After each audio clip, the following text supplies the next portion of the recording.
terminar este ciclo y Bueno, empezar con otra cosa? En efecto, es una mezcla de sentimientos. Es verdad que por un lado hay una gran satisfacción de haber terminado 3.600 páginas de una trilogía. Esta última novela tiene otras 1.200 páginas, ¿no? Siempre digo, subrayo, de entretenimiento puro y duro. Y por otro lado sí que podría haber un cierto vacío creativo, ¿no? Pero ese vacío se llena trabajando ya en la siguiente novela. Lo que sí que llevo peor es que estos 7 años me he sentido muy arropado al entrar en el despacho y estar escribiendo la vida o describiendo la vida de un líder carismático que afrontaba los problemas, que no dejaba que estos se pudrieran, sino que los afrontaba, que luchaba contra la corrupción, que buscaba formas para conseguir preocuparse de los más desfavorecidos, que gobernaba con austeridad, pero era el primero en dar ejemplo. Me costaba más salir del despacho y encontrarme con los líderes del siglo XXI. Que eso sí que...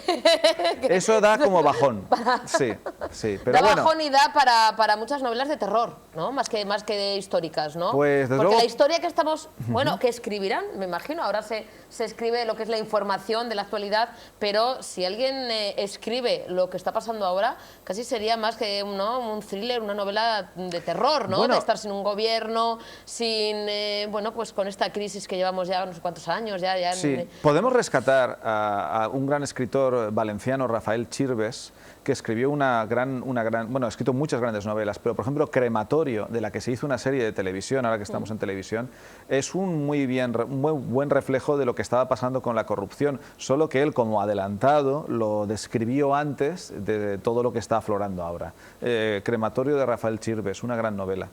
Santiago, con La Legión Perdida, como decimos, se pone ese final, trepidante final, muy esperado a la trilogía sobre Trajano, que la última, la anterior, o sea, la segunda novela, la presentaste en 2013, si no me equivoco. Sí, y esta he tardado 2 años y medio. 2 años y medio porque La Legión Perdida no es solamente una novela sobre Roma, sino que es sobre Roma y sobre Partia y sobre el Imperio Kushan del norte de la India e incluso China, sobre ¿no? la China de la dinastía Han.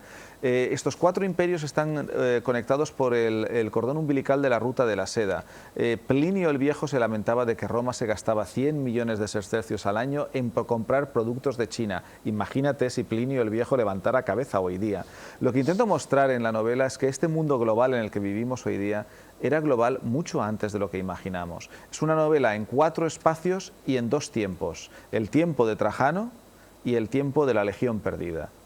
¿Te imaginabas, Santiago, cuando con Los asesinos del emperador, que sentó las bases de la trilogía, la primera novela, ibas a alcanzar tanto éxito, que iba a enganchar tanto, que iba a tener tanto éxito entre lectores y crítica, y que, bueno, pues que la gente iba a esperar tanto este final de la trilogía, que iba a ser, bueno, pues no...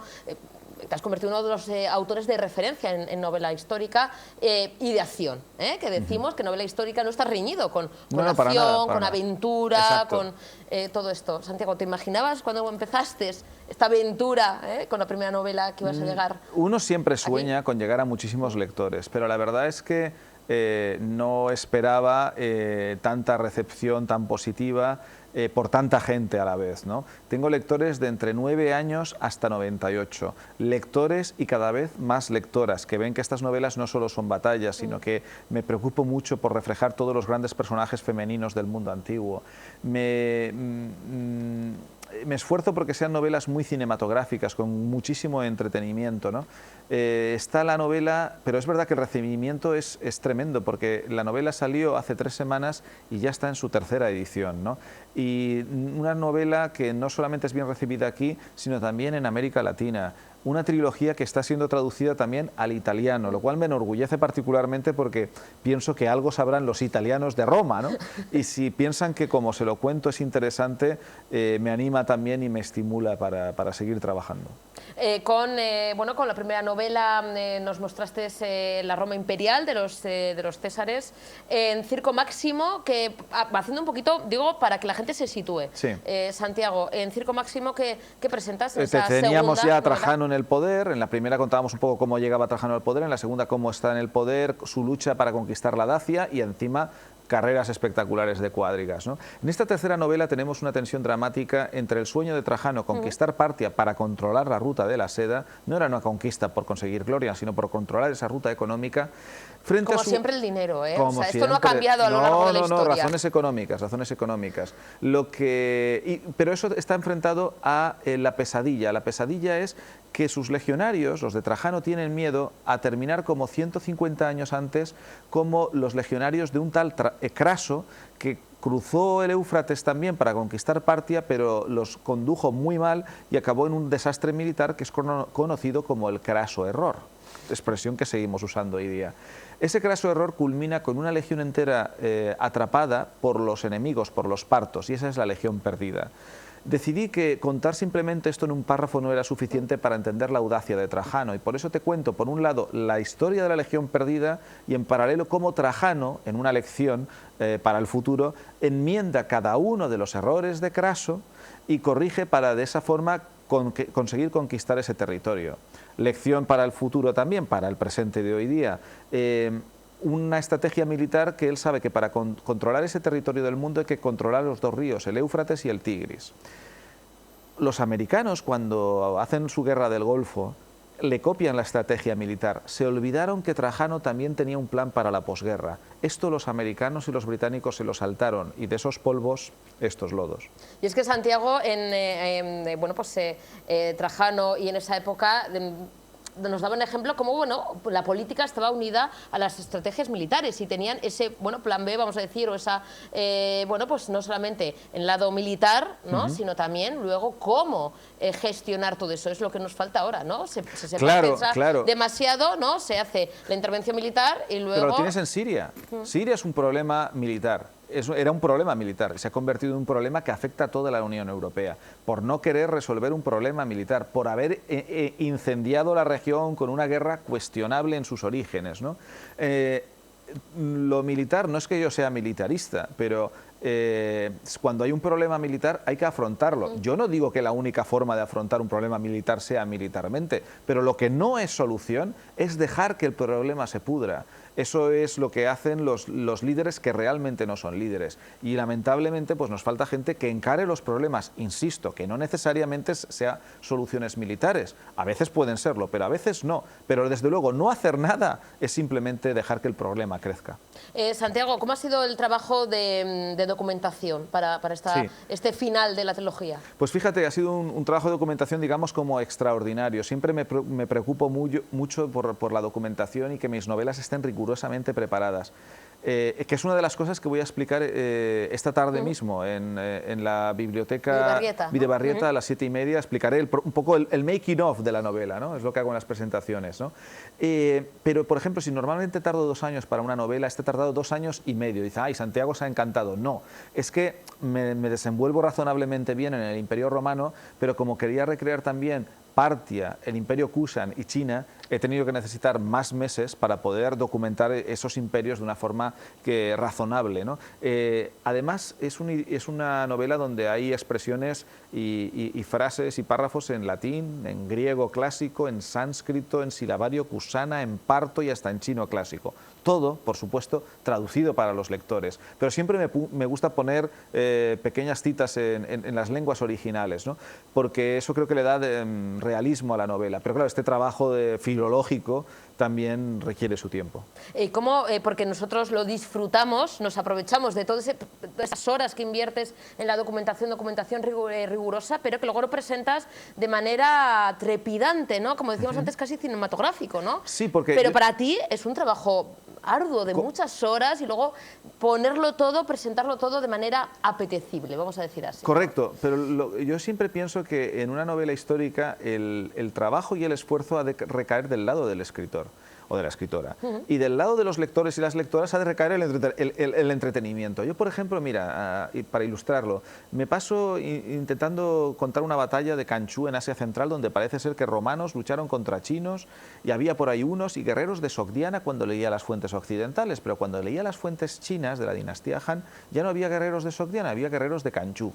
Digo, pues no sé, será que cada uno cuenta la batalla como le da la gana. Hasta que me di cuenta, tras un mes, que Kanchú era el nombre que los chinos le daban a Sogdiana. Ah, amigo mío, ya me he enterado. Entonces, ¿qué hago? Que claro, que los chinos a Roma la llaman Dakin, a Partia lo llaman Anxi, a la India Shendu, al imperio Kushan Yuekzi, etcétera, etcétera. pues lo que te hago es un diagrama o 2 diagramas al principio de la novela y te digo toda la terminología según el punto de perspectiva de cada civilización, cómo se refieren al otro imperio, ¿no? Esto en un golpe de vista lo tienen los lectores, pero eso es lo que tienen que tener, la información ágil, sencilla, fácil para navegar por ese fresco del mundo antiguo, y el trabajo es mío. Santiago, además de, bueno, de acción, de aventura, de ese recorrido histórico, también hay algún que otro amores, sí, sueños. Los hay. Sí, los hay. ¿No? Los hay porque Borges decía que una novela podía ir o bien sobre la lucha por el poder, o sobre un viaje, o sobre la historia de amor entre 2 personas, o sobre la historia de amor entre 3 personas, que aclaraba que no es lo mismo. Lo que pasa es que Borges se especializó en relato corto. Y yo me permito matizar que si tu novela tiene 1200 páginas, te da para que haya lucha por el poder, viajes, que hay varios, de Roma a China, de China a Roma, intentándolo, y por supuesto historias de amor de 2 y de 3 personas, ¿no?